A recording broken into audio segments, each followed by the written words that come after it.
Good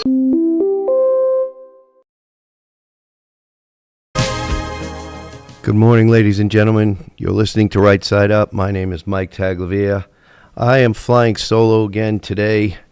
My co-hosts are both busy taking care of all the other things in their lives that keep them busy. So we're going to be doing this, just you and me, ladies and gentlemen. We're going to be talking about politics and what's going on in your neck of the woods. And I'm going to cover a couple of national topics that affect us both here in New Hampshire and in Vermont.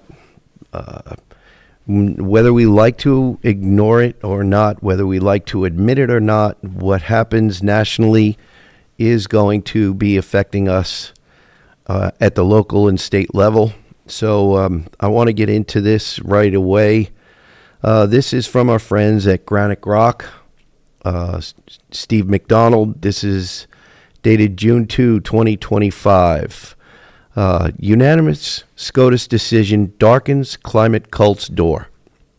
So this is referring to a Supreme Court decision that was just laid down. The U.S. Supreme Court just laid out an 8-0 decision. Justice Neil Gorsuch recused himself. That to me looks devastating for the environmental psychopaths in the climate cult. And while I may be reading too much into it, this was a unanimous outcome. Even the liberal justices agreed. And to what did they agree? Okay, the court ruled that the federal environmental review process need not take into account the broader impact of a project on the environment, and that enough had already been done in the case to satisfy legal requirements. Okay, the case revolves around an effort to halt the construction of an 88-mile rail line that would transport shale oil from a rich area in northeast Utah to existing rail lines and refineries outside the state, mineral resources, transportation infrastructure, affordable energy. Okay, opponents sued to stop it because they hate you, and when the case arrived at the high court, it smacked down every lower court that had agreed with the plaintiffs' claims that the National Environmental Protection Act, NEPA, didn't mean what they said it meant. Okay, an environmental review known as an Environmental Impact Statement, or EIS, did not need to address the environmental effects of upstream oil drilling or downstream oil refining. Rather, it needed to address only the effects of the 88-mile railroad line. Okay, remember, 8-0 with Gorsuch recusing, Kavanaugh described NEPA as a purely procedural statute that simply requires an agency to prepare an environmental impact statement, in essence, a report. Importantly, NEPA does not require the agency to weigh environmental consequences in any particular way, he wrote. NEPA is a procedural cross-check, not a substantive roadblock. The goal of the law is to inform agency decision-making, not to paralyze it. All right, and this is Steve again, back to his article. Here's me overthinking. Agencies still have their remits, and we know they are littered with activist types who would slow walk or ignore law or procedure in favor of their personal beliefs. But saying that a foundation of environmental policy cannot be leveraged by troublemakers in this way seems groundbreaking to me. And I agree with him, the author. If the government is not required to consider downstream impacts, can the government sue companies it licensed, permitted, taxed, and regulated for damages years later? If the watchdogs didn't see them, why is the business responsible unless it discovered and then hid them? The concept of knowing and hiding has long been the premise of states suing oil companies for emissions they claim are warming the planet, a tortured notion that also includes the idea of cooling it. And it is no coincidence that the same states trying to extract a payday are overspending and fiscally mismanaged. Now, just to break from the article for a minute, overspending and fiscally mismanaged. How many of those of you in our audience today believe that the state of Vermont in particular is overspending and fiscally mismanaged. I think with a $9+ billion budget for this tiny state, I think there is plenty of room for us to be able to find and trim a little bit of fat in our budget. So this is probably what the author is talking about. Okay, getting back to the article. The truth is less about emissions and more about needing new sources of revenue to waste and abuse. Now, take into consideration in the state of Vermont, and we've been talking about this, and I guarantee you we'll be talking about it more, the Climate Superfund. The line item, I believe, in this year's budget is $300,000 for the Climate Superfund to enable the Attorney General to sue Big Oil for the supposed damages to the environment that Big Oil didn't tell us about. We knew back in the late 70s and early 80s that lead in gasoline was a problem, and the lead was removed. We then later found out, I don't remember exactly when, that sulfur in diesel fuel was a problem, acid rain, and that was removed. So I'm not sure exactly what they're talking about. And the other question I have for you, ladies and gentlemen, in my audience, how many of you know that the conveniences that we have throughout our lives, and I'm 61 years old, so I know about a lot of the conveniences that petroleum products afford us. How many of those conveniences are we willing to forego to stop using petroleum products? Some of those conveniences are such an integral part of our lives that it would be difficult if we could get rid of them and not use them at all. How many of you would give up your vehicles, whether they be full EVs, hybrids, or gas or diesel powered? Look at all of the things, all of the parts in those products, in automobiles and light trucks and in heavy trucks.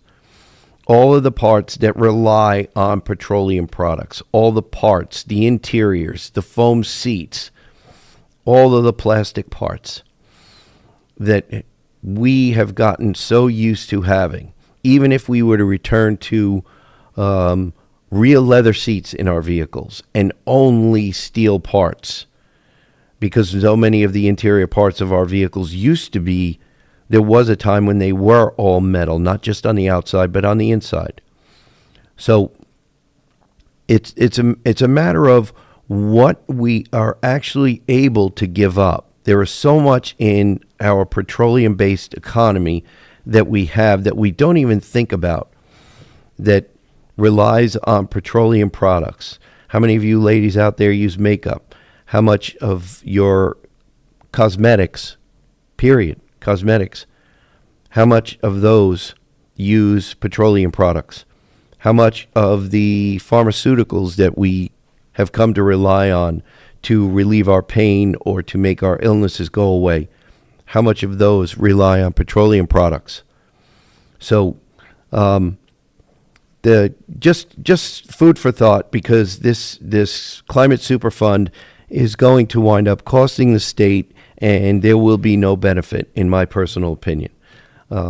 So getting back to the article, just the last couple of phrases here. Does this send a message, and will lower courts get it and heed it?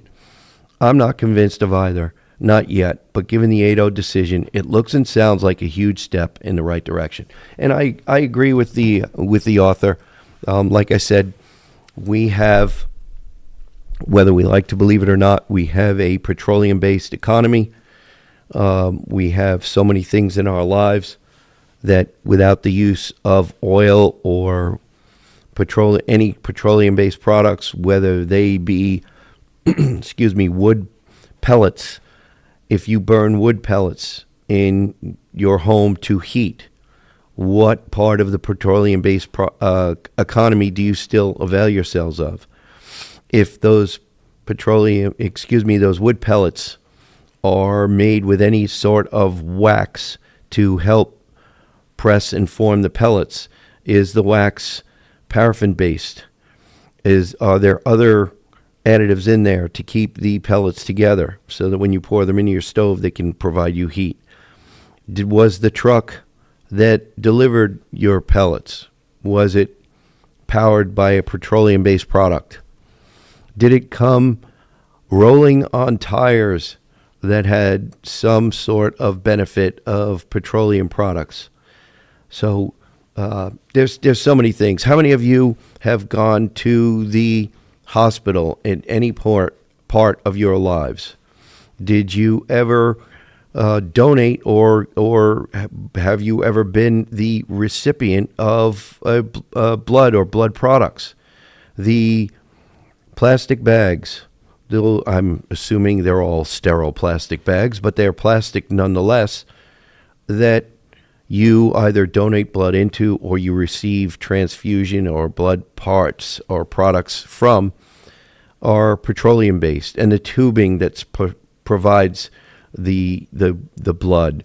If you were in the hospital and you had to have an IV, all of those are petroleum-based products that are delivering those life-saving drugs or fluids into your body so that you can heal and go back to your families and maybe be able to provide for your family again after you're healed. So all of these things that have become conveniences of our lives that we don't think about because they're there. We know if we dial 911, the ambulance will come. Well, the ambulance comes because it is driven by an internal combustion motor. As far as I know, there are no hybrid or EV ambulances running in the state of Vermont or in the state of New Hampshire. So what will we be doing for our emergency services? We don't have EVs for fire trucks right now. And I'm very thankful that we don't, because we have cold winters in the Northeast. And I would much rather have my EMS, my fire and emergency services showing up in a vehicle that we know from over 100 years of proven reliability that the internal combustion engine is what gets emergency services to and from us when we need them. We know that now that the electric buses, maybe some of you have heard, I'm not sure, there was an article recently about the 2 EV buses that the Barre school system have been sidelined. They are staying parked now because the company that I believe, please correct me if I'm wrong, ladies and gentlemen, but I believe it was a Canadian company that manufactured the buses. There was a mishap on a bus in Ontario where the bus caught fire, but a bus driver who was on the ball and aware of his surroundings knew something was wrong, and he evacuated the bus before there were any problems, so there were no injuries. But we have a situation not only in the Northeast but in countrywide where we have not learned that the petroleum-based economy we have is going to be the economy we have into the near future, because there are no permanently reliable substitutes. On this show, we have discussed in length the blackout that Spain, and I believe it was somewhere in the neighborhood of 40 million people who experienced the blackout because of solar and wind power and the inverters that help to deliver that power to the grid. And the problem apparently was inverters. I haven't seen any articles lately about them, but the inverters are switches, and when they sense some sort of a problem, they go into safety mode, which is off, and that is basically what caused the blackout that lasted somewhere in the neighborhood of 12 to 14 hours. So with that, ladies and gentlemen, we have already come to the end of our first segment, so we'll have to bring this back in a couple of minutes. You're listening to Right Side Up. Welcome back, ladies and gentlemen. You're listening to Right Side Up. My name is Mike Taglavia. I'm flying solo today. Like I said earlier, my co-hosts both have things going on in their lives. They're unable to help me out today, but that's all right. We'll pound on through it. The world isn't going to stop for us, so we're going to keep right on going. My next article that I wanted to cover, this covers both national, like I said, it's at the national level, but it covers or deals with a lot of things that have been going on locally, both in New Hampshire and in Vermont.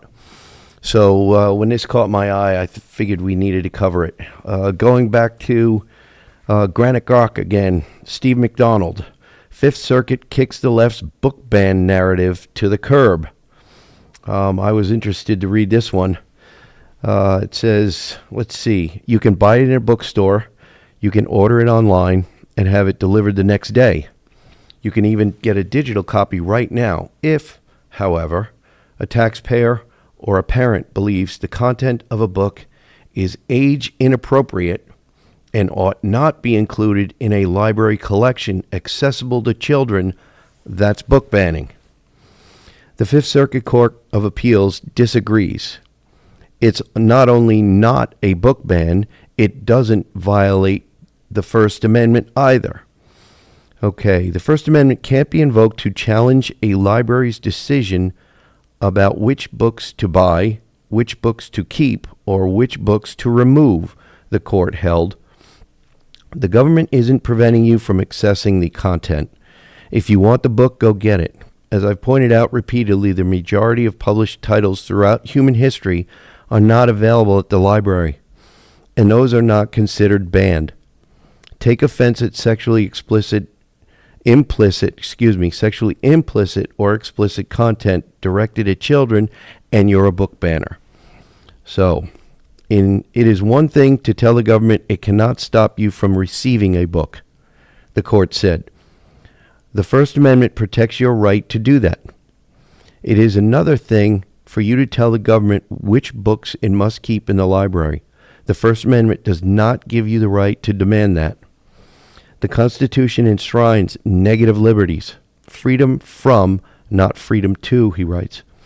The plaintiffs have a First Amendment right to read books. They don't have a First Amendment right to force a public library to provide them. It's the First Amendment, not FOIA. Okay, so no one is banning or burning books, the court said.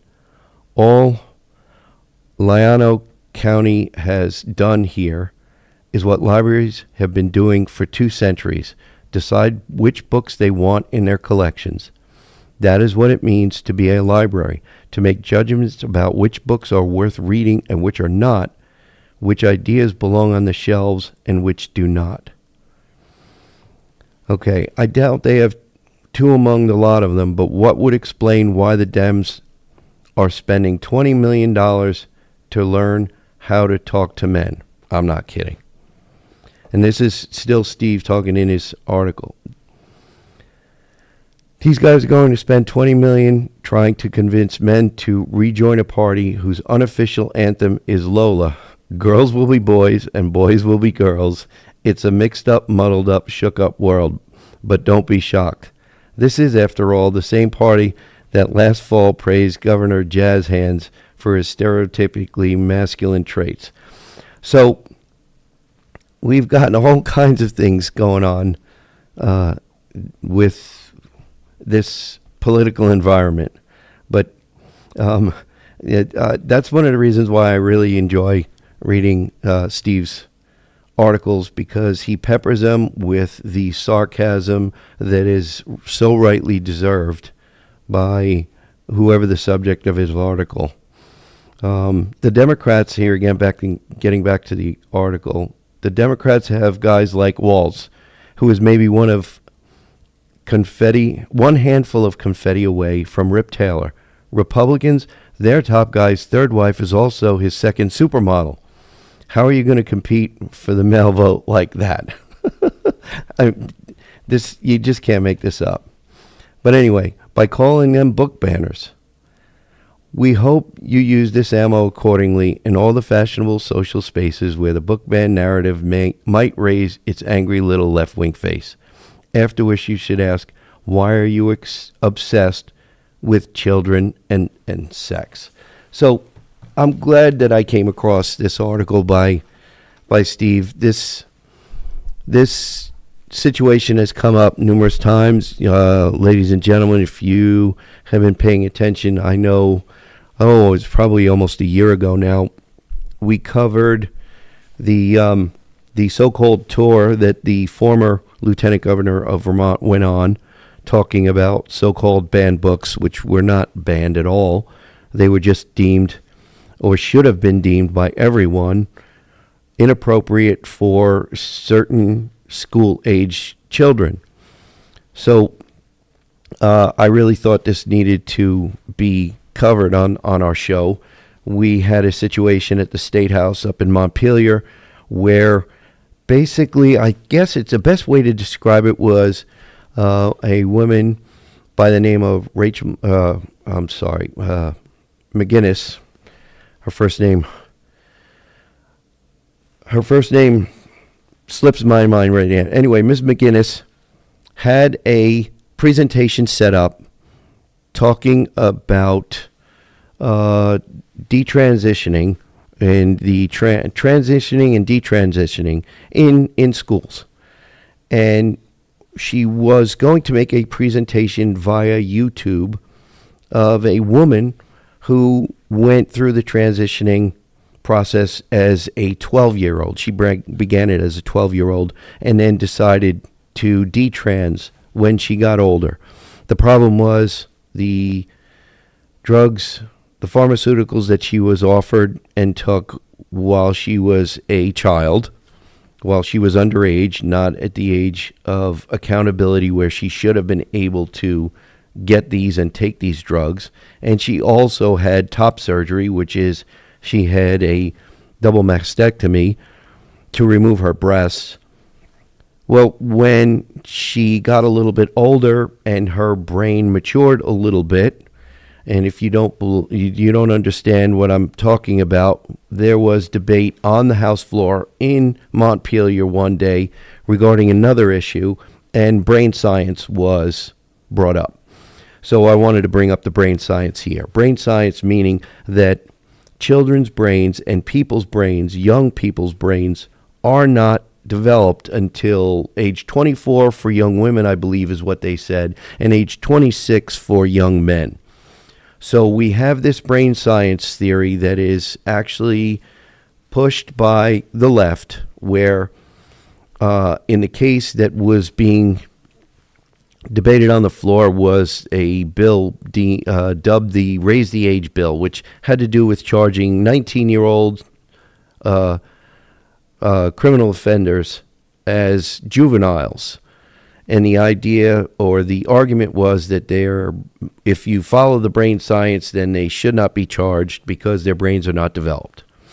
Well, I brought that up because we have this article now that we spoke about that Steve McDonald wrote with regard to the so-called book banning, and we're talking about books that are in libraries, whether they be public school libraries or local libraries, where there are books with cartoons. They are drawings, colorful drawings depicting sexual acts. They have text very explicitly describing sex acts that are among adults.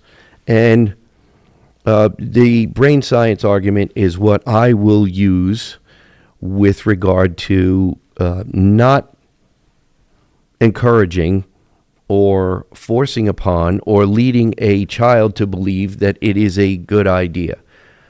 If someone's brain, if a young person's brain is not developed enough for them to be held accountable for a crime, then their brain as a 12-year-old all the way up to graduating from high school, they are not developed enough. Their brains are not developed enough for them to be taking pharmaceuticals and hormones that will alter their or slow their natural maturing process down, and possibly, most likely, damage them permanently. One of the things that I would cite is that in Europe, in most European countries, the transitioning drugs and hormones have been halted because of their, quote, known and unknown harms.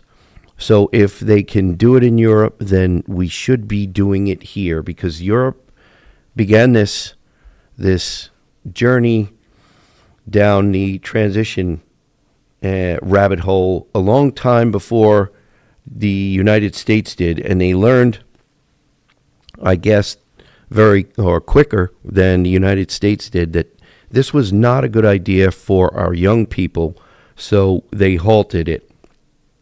And that's what needs to happen in the Green Mountain State and all over this country. I know there are certain states that do not allow this kind of stuff in school with school children, and I'm talking beginning in grade school all the way up through high school.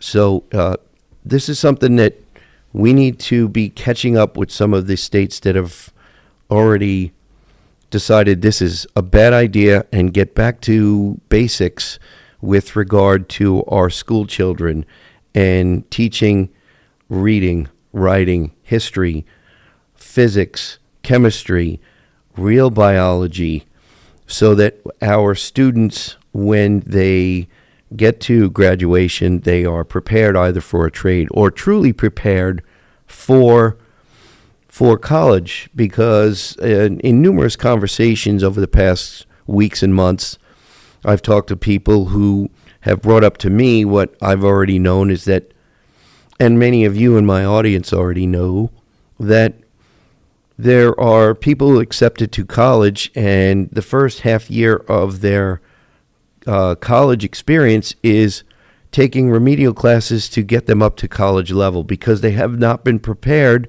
by the public school system. So we have a lot to talk about with regard to education, especially in the state of Vermont. I know in our legislature, and we'll talk about it next segment, but in our legislature, we have failed to come up with any substantive education reform. H454 has gone through numerous committees and debates, both in the House and in the Senate, and so far as of Friday the 30th, we have nothing to show for it.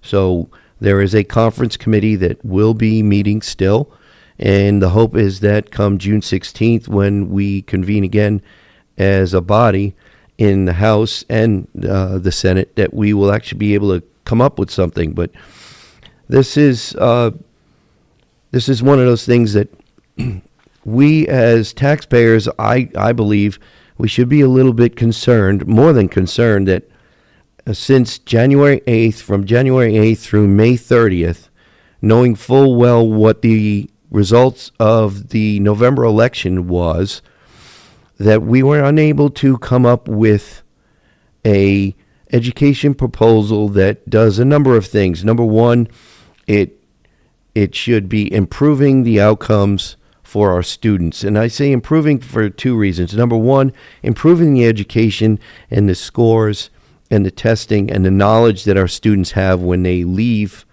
they move from one grade to the next and eventually graduate. But also that their state of mind is better, that they're better able to socialize with other classmates and other people outside of school, and also to make the education system more affordable, because the taxes, especially in the state of Vermont, have just gotten to be out of control with respect to education finance. So we're going to be having to bring this back up in our next segment, ladies and gentlemen, because we've come to the end of another segment. So we'll come back to this in a couple of minutes. You're listening to Right Side Up.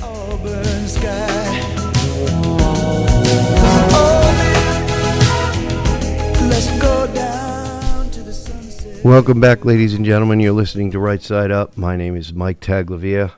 I'm flying solo this week, but we're burning on through it. So before we get back into our discussion, I wanted to remind our listeners on how many options they have to listen to Right Side Up. Thanks to WNTK, you can listen to us on the radio. If you can't find us on the radio, if you go to WNTK.com and click on the podcast button, if you scroll down after you've clicked on that button to Right Side Up, you'll be able to find any number of our shows. And by all means, please share it. If you cannot find us on WNTK.com, which I find unlikely, you can find us on Podbean, which is a podcast app. And you can scroll the right side up and find us there. You can find us on 802 Scoop Facebook. You can find us on 802 Scoop on YouTube. You can find us on GraniteGrock.com. Thanks to Steve McDonald and the folks at GraniteGrock.com. They are carrying us as well. And I think that's all of them. I'm sure I've forgotten something, but I'll remember and I'll let you know next week. And also, by the way, if you'd like to drop us a line, rightsiteupradio@gmail.com. So let's get back into our little discussion. I know we talked a little bit. We got into a hint of education. So I wanted to go to an article by Representative Jim Harrison in Vermont from, let's see, what is this date? This is June 2, 2025. A final compromise on education reform proved elusive late Friday at about 11 p.m. The Senate adjourned, followed by the House at about 11:30 p.m. And that's about right, ladies and gentlemen. I was there. I was very frustrated because there were certain things that the voters said they wanted us to get done in our legislature this session. And, many of them did not. Two that come to mind right away for me are,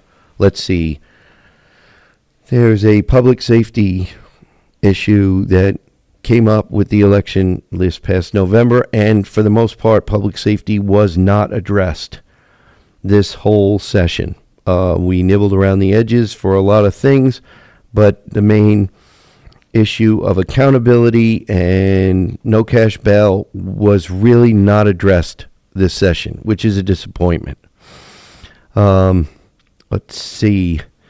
So the legislative leaders are still hopeful that 6 conferees, 3 House and 3 Senate members, could reach a deal sometime before midnight that would have paved the way to session adjournment sometime in the early morning hours. When that wasn't apparent, House Speaker Krolinski announced the full House would come back on June 16th, which was the date previously put on the calendar for a potential session to address any bills that the governor vetoed. Now, what that basically is deemed as is the veto session, because there are a couple of bills that the governor vetoed, and there are a few that he may yet veto, that the House and Senate leadership, being that the House and Senate both have Democrat majorities, may still try to override the governor's veto, but the indications to me are that those vetoes will not have enough votes to override the governor, which is a good thing. Let's see. The plan is for now for the education conferees to continue meeting over the next few weeks to hammer out an agreement that can also satisfy Governor Scott. Stay tuned. The closing days of the legislative session are often referred to as the hurry up and wait period. Let's see. And that's basically what we did for most of the day on Friday. Friday night in the House was a good example where reconvening at 5:30 p.m. became 7:30 p.m., then 8:15, and 8:45. If you were not on one of the committees working on a few of the remaining bills to be passed before adjournment, downtime is often spent cleaning out your session files in your committee room, talking or catching up with colleagues. Now, for us, a lot of us in the Republican caucus, we were quite disappointed that a lot of the votes or the voters' issues that came up during the election were not addressed. And they will have to be addressed this upcoming session. They will have to be addressed because we need to address the taxes in the state of Vermont, both property and education taxes. They are obviously too high. There was a huge turnover in the Vermont legislature, and there probably will be another turnover if we do not address the issue of taxes in the state of Vermont. There is an issue of housing, and a bill did come out that we will have to see what it does for housing. I still believe some of the smaller rural towns in Vermont will not be helped by this latest legislation, but only time will tell. So I do want to get into some of the things that did get passed on Friday. One of those is S51, which includes several targeted tax breaks, including an income tax exemption on military pensions for families with total incomes up to $125,000 and a partial exemption for those up to $175,000. The House approved it late Friday, and the Senate is expected to pass the measure as soon as it reconvenes. And ladies and gentlemen, this is not over the hurdle yet, but it certainly looks like it will finally happen.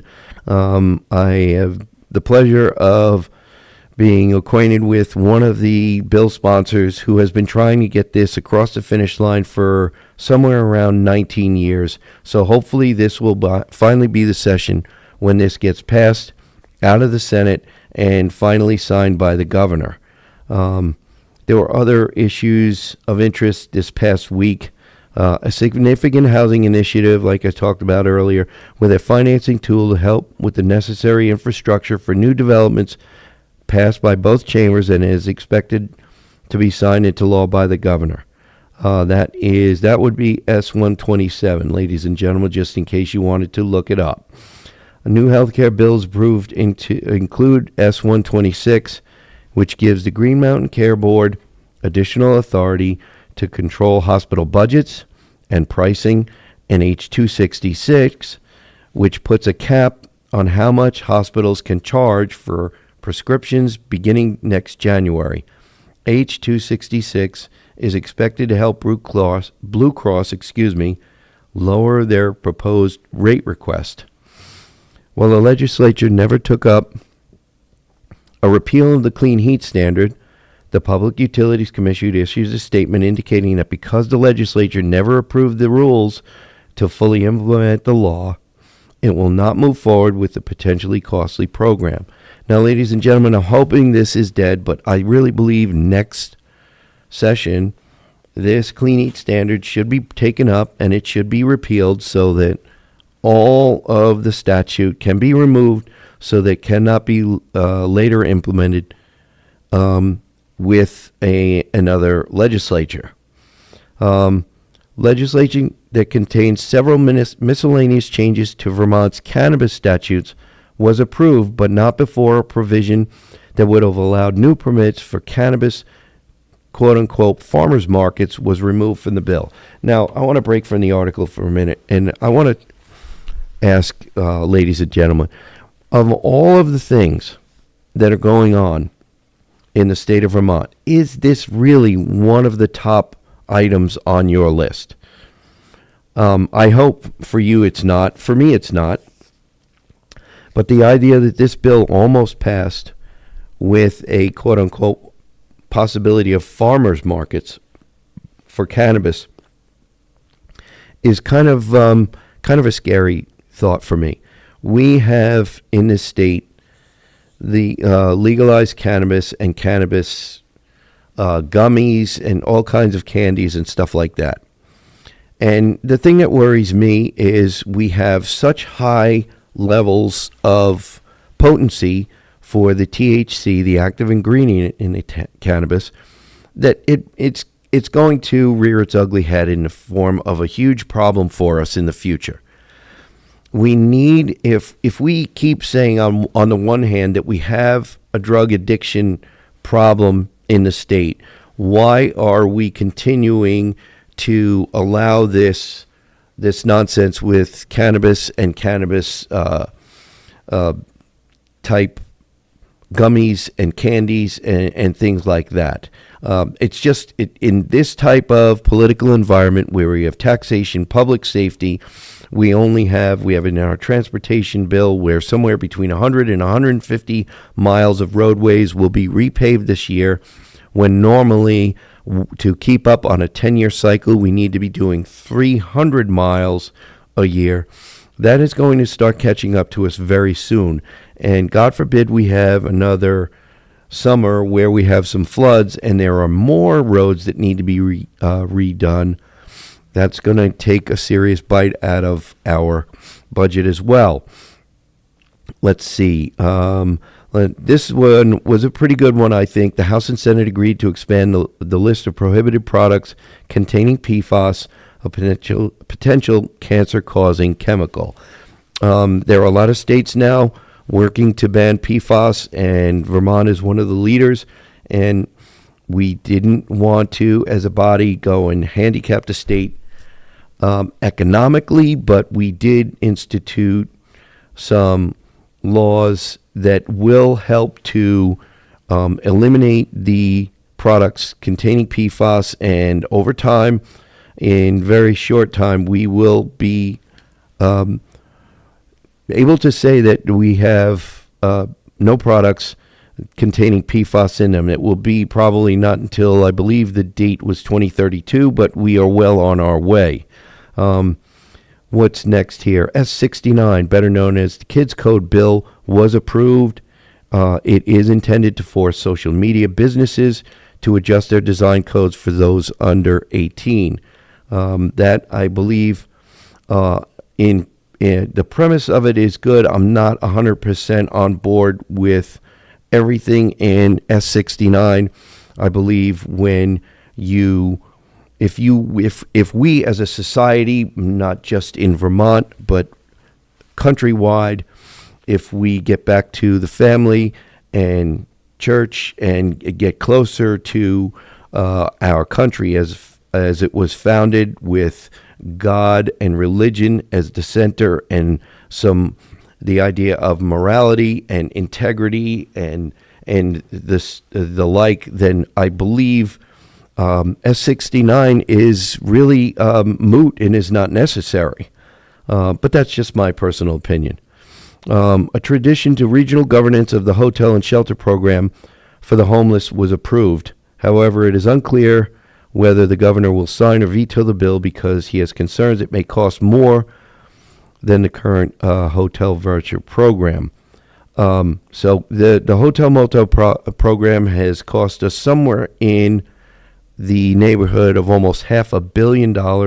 So any new programs should be geared toward getting people whether it be addiction counseling, job counseling, or the like, so that people can be more self-sufficient and completely self-sufficient rather than be taught to depend on the state for their shelter and their livelihood. Let's see. Let's get back to Jim's article. On another note, we have an annual. We have an adjournment pool, and I am not in that adjournment pool, and I think for me, it's a little over the top. We're talking about taxpayer money, just so people realize. I'm not sure if Vermonters realize it cost us for I believe it was an extra 5 weeks. I think it's somewhere in the neighborhood of $1.3 million to keep all of the State House open and get everyone paid who are whether it's legislators or support staff, to keep the legislature going. So the quicker we get adjourned, the quicker we're going to be saving you, the taxpayer, money. So it looks like we are definitely running out of time here. So I hope you enjoyed the show, ladies and gentlemen. We always try to keep you informed. So remember, stay safe, stay informed, listen to Right Side Up.